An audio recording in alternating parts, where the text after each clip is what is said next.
Hello, hello, hello, my karma babies.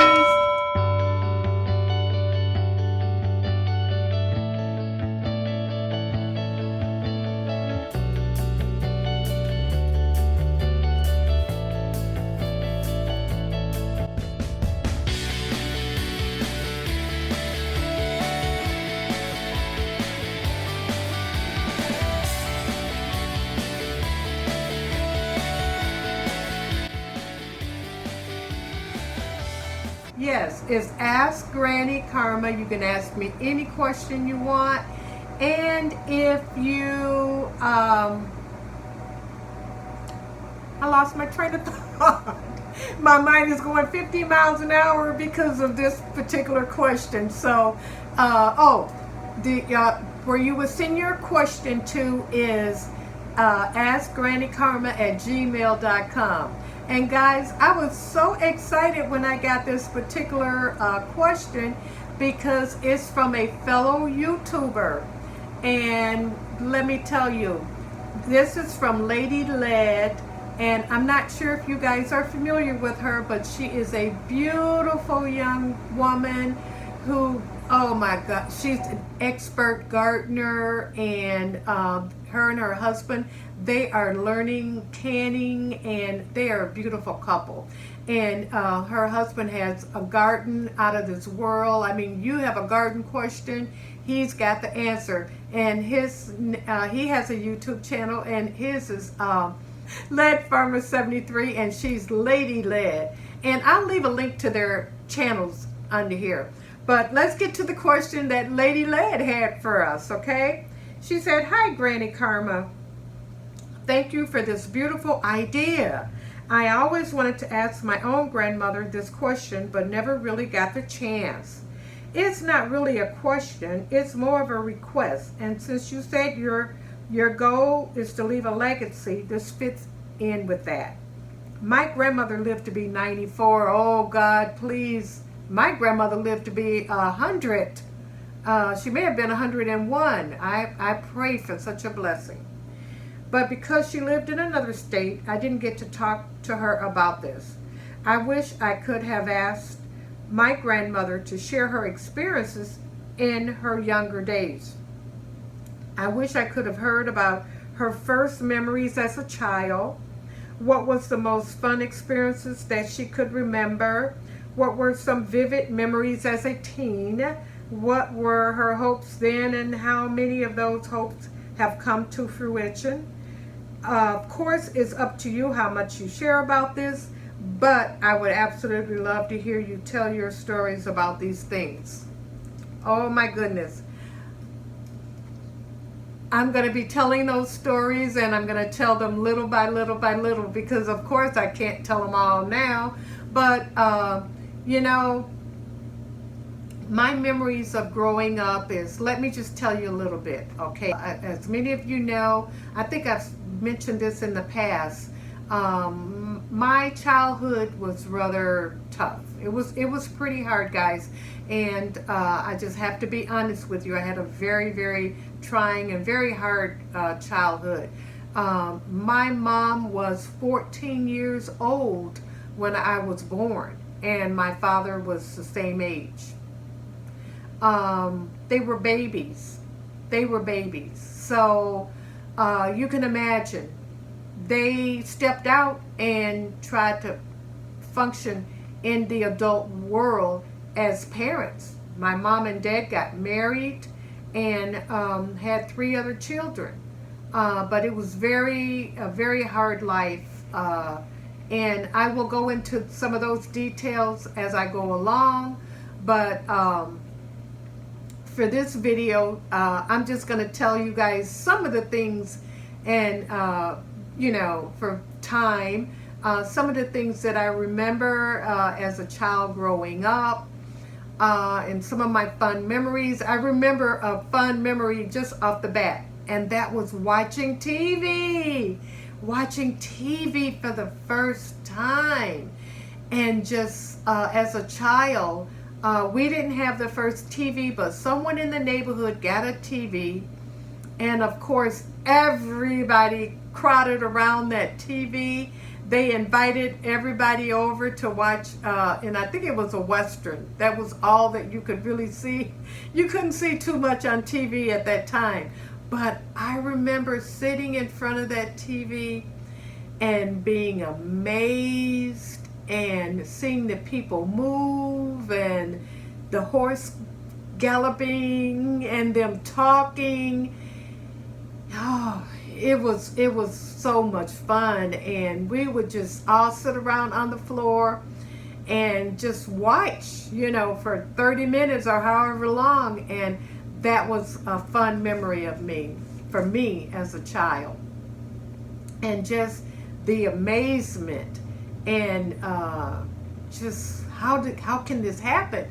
How can I see this? How can this be happening, right? That was one.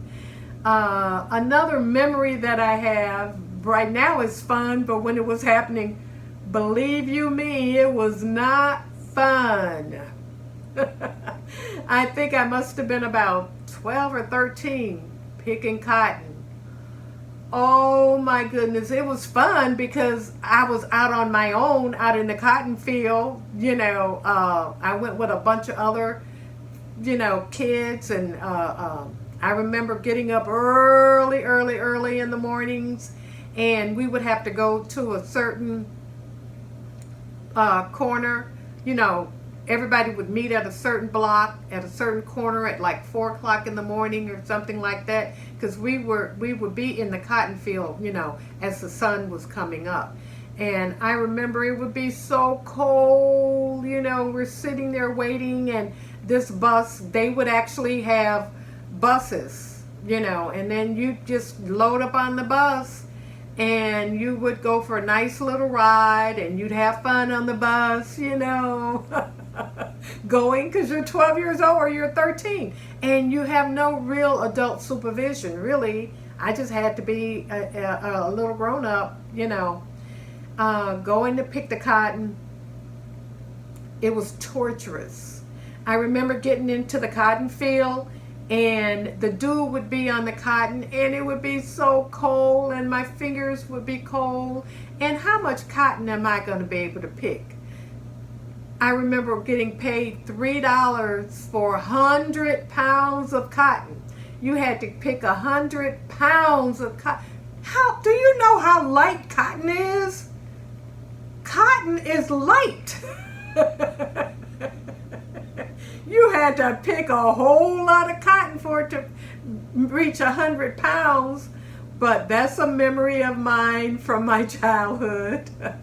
Yes, it's a memory of mine, and I'm so happy that you don't have to pick cotton anymore, and that those days are over. It was back-breaking work even as a child.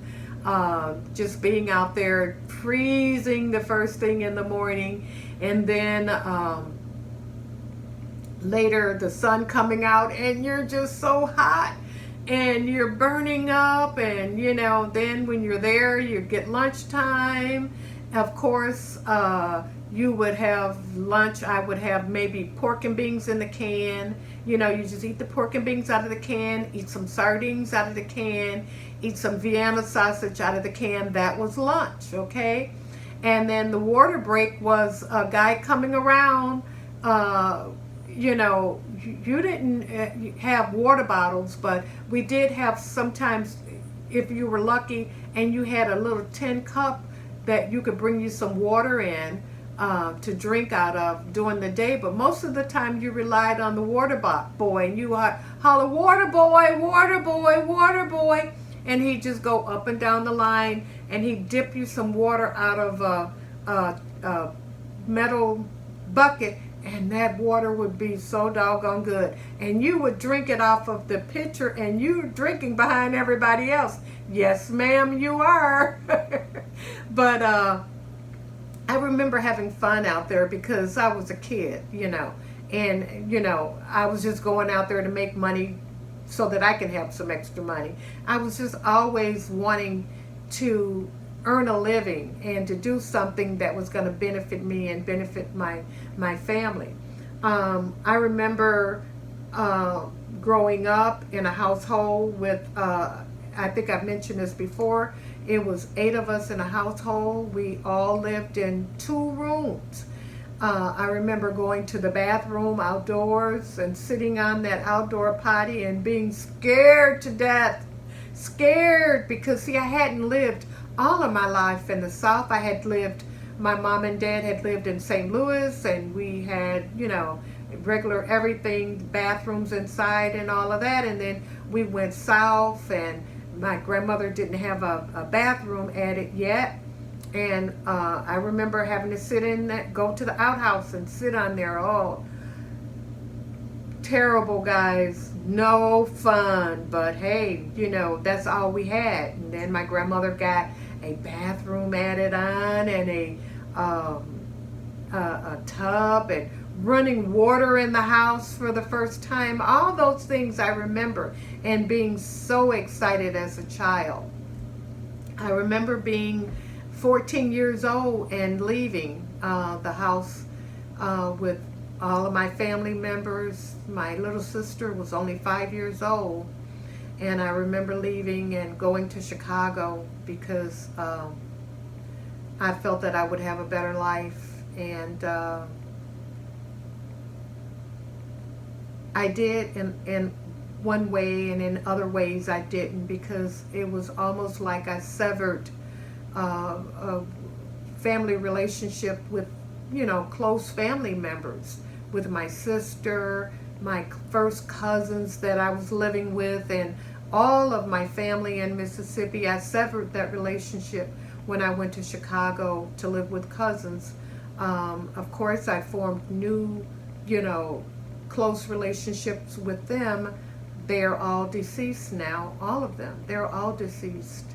Their children are, of course, alive, but all of my cousins there, they're all deceased. I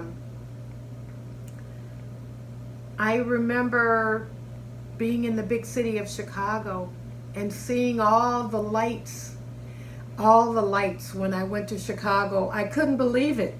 The lights when I first went to live with my I call her my aunt. She was my cousin.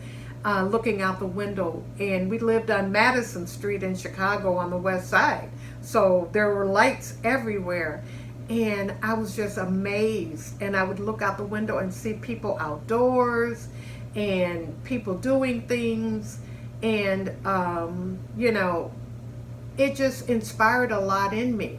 It inspired a lot in me, and I knew that I was basically, you know, here I was 14, just like my mom was, and I knew that I had to take care of myself. So it was very important for me to finish high school, and I was the first person in my family on my mother's side to finish high school, the very first person to finish high school. And that was a very happy day for me, and a very proud day for me. I remember getting my high school diploma, and just walking up and down the block, up and down Madison Street with my diploma in my hand, going from business to business looking for a job, and getting hired in a laundry factory. I worked in the office, being very proud of that job. And from there, I got my first job working in a bank, and the first time working around a lot of Caucasians, or a lot of white people at a time. There were 1 or 2 white people working at the laundry. You know, I didn't have really any direct contact with them, but I had been around all black people all my life, basically, and it was a very big shock for me when I walked into that bank that first day. I remember it, and that had to be nearly 50 years ago. I went with another girl, and we went in. They were looking to hire some black people because of affirmative action. So they hit the nail with me because I was black and a female, and they hired me. That was the very first time I had ever been in a bank the very first time that I had really been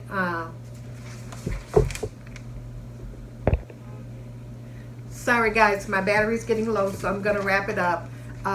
But yeah, I went to work at this bank, and I worked there for 19 years, guys. And the stories from there, oh, I had to learn how to be able to understand them when they were talking, because to me, you know how they say black people have this language and this lingo and everything. To me, it was the same being around all white people and listening to them every day. I had to really acclimate myself and train myself to be able to understand them, and I had to train myself to start speaking differently so that they could understand me. But I worked there for 19 years and I loved it, and you know, that was my life going on there from Chicago, in Chicago. But guys, my battery is low. We'll talk again sometime about, you know, my childhood experiences.